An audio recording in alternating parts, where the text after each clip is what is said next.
कोलकाता जैसी भीड़-भाड़ शहर में एक लड़का घूमने के लिए कुछ दोस्तों के लिए और कुछ दोस्तों के साथ कुछ ऐतिहासिक जगहों को घूमने के लिए जाता है। कोलकाता पहले कभी नहीं किया था। वह पहली बार कोलकाता शहर में अपने कुछ सपने को लेकर तथा उसे जीने के बहाने अपने दोस्तों के साथ घूमने फिरने के लिए निकलता है। वह मौका था दुर्गा पूजा का। जैसा कि आप सभी को पता होगा कि कोलकाता में तथा बंगाल में दुर्गा पूजा काफ़ी धूमधाम से मनाई जाती है। तभी उनके सभी दोस्तों ने कहा कि चलो कोलकाता का दुर्गा पूजा भी देख लेंगे और साथ में कोलकाता शहर भी घूम लेंगे। जैसे ही कोलकाता में घूमने के बारे में सभी तभी हुआ लड़का भी पूछता है कि अच्छा बताओ कोलकाता में ऐसी क्या क्या चीज़ है घूमने के लिए। अभी उसका दोस्त कहता है कि कोलकाता में घूमने के लिए चिड़ियाघर है, कोलकाता में घूमने के लिए विक्टोरिया मेमोरियल है, वाटर पार्क है और दीघा बीच है जहां हम लोग एंजॉय कर सकते हैं, मस्ती कर सकते हैं। फिर सभी लोग कोलकाता के लिए निकल पड़ते हैं। वह लोग 3 दोस्त थे, साथ में एक दोस्त जिसका नाम सोनू था। बाकी सभी दोस्त कोलकाता कई बार घूमने के लिए गए थे, लेकिन उस सोनू पहली बार कोलकाता घूमने के लिए जा रहा था। सभी दोस्त कोलकाता पहुंचने के बाद वहां उन्होंने खाना पीना तथा नाश्ता किया। फिर घूमने के लिए टैक्सी किया और घूमते घूमते बहुत सारा जगह घूमा। शाम के करीब 3 बजे बज रहे थे। तभी सब दोस्तों ने ये डिसाइड किया कि चलो अब हम लोग वाटर पार्क भी घूमते हैं। इससे पहले सोनू कभी वाटर पार्क घूमने नहीं गया था। आपको बता देगी वाटर पार्क में बहुत सारे पानी होते हैं जिसमें खेलकूद और मस्ती करते हैं। सोनू भी उसी में टिकट कटा कर खेलकूद करने लगे थे। वाटर पार्क में गर्मी का मौसम था, गर्मी बहुत तेज हो रही थी। इसी कारण से उन तीनों लड़कों साथ में सोनू को भी वाटर पार्क से बाहर निकलने का मन नहीं कर रहा था। वाटर पार्क में नहाते नहाते सोनू और उसके दोस्तों को 5 बजे बज चुका था। उसके बाद वाटर पार्क में एक लड़की आती है नहाने के लिए। वह भी अपने दोस्तों के साथ नहा रही होती है और अपनी सहेलियों के साथ मौज मस्ती कर रही थी वाटर पार्क में। इतने में हुआ लड़की पीछे से कह सकता आया और सोनू के शरीर में चिपक गया था, जिसे वह लड़की सोनू से टकराती है। सोनू पीछे घूमता है तो देखती है एक लड़की उसके शरीर से टकरा गई है। तभी सोनू कहता है कि खैर कोई बात नहीं, चलो ऐसा होते रहता है। लड़की भी माफ़ी मांगी और कहती है कि मैं पीछे पीछे आ रही थी, मैंने नहीं देखा, आपसे टकरा गई, इसके लिए सॉरी। उसके बाद सभी लोग फिर वाटर पार्क में नहाने लगते हैं। लड़के भी और उनके दोस्तों के साथ सभी नहावा कर बाहर निकल जाते हैं। जैसे ही सोनू और उसके दोस्त बाहर निकलते हैं वैसे वही लड़की लोग भी बाहर निकलती है।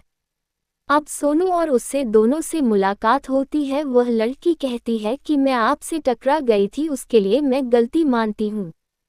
कभी सोनू करता है ऐसी कोई बात नहीं, मैं तो उस दुर्घटना को कब का भूल चुका हूँ। तभी वह लड़की कहती है एक ही अच्छा है, कोई बात नहीं, मैं अब तो बिहार जा रही हूँ, क्या आप यहीं के रहने वाले हैं? कभी सोनू कहता है कि नहीं, मेरा भी घर यहाँ से काफ़ी दूर है, मैं भी रात की ट्रेन से घर जाने वाला हूँ। दोनों में अच्छी खासी बातचीत होती है। दोनों वहाँ से टैक्सी लेते हैं सभी दोस्तों के साथ और वह लोग फिर हावड़ा स्टेशन पहुँच जाते हैं घर जाने के लिए। जैसे ही सभी लोग हवाई स्टेशन में पहुँचते हैं सभी लोग टिकट खरीदने के लिए इधर उधर चले जाते हैं। तभी वह लड़की और सोनू अकेले हो जाते हैं और वह प्लेटफॉर्म को ढूंढे ढूंढे एक जगह से दूसरी जगह चले जाते हैं। अब तो सोनू और वह लड़की बस एक साथ 2 ही लोग हैं, बाकी सभी लोग इधर उधर गुम हो गए थे। फिर दोनों ने कहा कि शाम हो चुकी है, ट्रेन रात 10 बजे है, चले हम लोग कुछ खा पी लेते हैं, वरना ट्रेन में कुछ खाने पीने की नहीं मिलेगा तो रात भर भूखे ही रहना पड़ेगा। वह लड़की भी कहती है कि ठीक है, चलो हम लोग कुछ खाते हैं। वह दोनों खा पीकर स्टेशन आती है और ट्रेन का इंतजार करती है। ट्रेन आती है और दोनों ट्रेन के डिब्बे में चढ़कर बैठ जाती है। हवाई स्टेशन पर ट्रेन करीब 1 डेढ़ घंटा पहले ही आ चुकी थी। ट्रेन में लाइट भी नहीं था और दरवाजा खुल चुका था। सोनू और वह लड़की दोनों ट्रेन में चढ़ जाती है और एक सीट पर बैठ जाती है। फिर दोनों आपस में बातचीत करने लगते हैं। रात हो जाते हैं, ट्रेन चलने लगती है। आपके करीब 11 बजे टिकट चेक करने वाला आता है और कहता है कि तुम दोनों टिकट दिखाओ। हालांकि दोनों के पास टिकट मौजूद नहीं था। उसके बाद सोनू टिकट चेक करने वालों को कहता है कि मेरे पास टिकट नहीं है, ऐसा कीजिए आप मेरा एक टिकट बना दीजिए और एक इनका टिकट भी बना दीजिए। लेकिन टिकट चेक करने वाले कहता है कि यहाँ आजू बाजू में कोई भी सीट खाली नहीं है, मात्र की एक सीट बची हुई है। फिर दोनों आपस में बातचीत करने लगते हैं। रात हो जाते हैं, ट्रेन चलने लगती है। आपके करीब 11 बजे टिकट चेक करने वाला आता है और कहता है कि तुम दोनों टिकट दिखाओ। हालांकि दोनों के पास टिकट मौजूद नहीं था। उसके बाद सोनू टिकट चेक करने वालों को कहता है कि मेरे पास टिकट नहीं है, ऐसा कीजिए आप मेरा एक टिकट बना दीजिए और एक इनका टिकट भी बना दीजिए। लेकिन टिकट चेक करने वाले कहता है कि यहाँ आजू बाजू में कोई भी सीट खाली नहीं है, मात्र की एक सीट बची हुई है।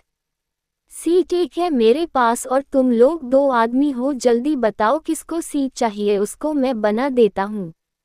तभी वह लड़की कहती है कि आप ही बना लीजिए, मैं ऐसे ही चली जाऊंगी। फिर सोनू कहता है कि मैं तो लड़का हूँ, कहीं भी बैठकर सुपर जा सकता हूँ। आप तो लड़की हो, अच्छा से जाओ, सीट लेकर सो जाओ।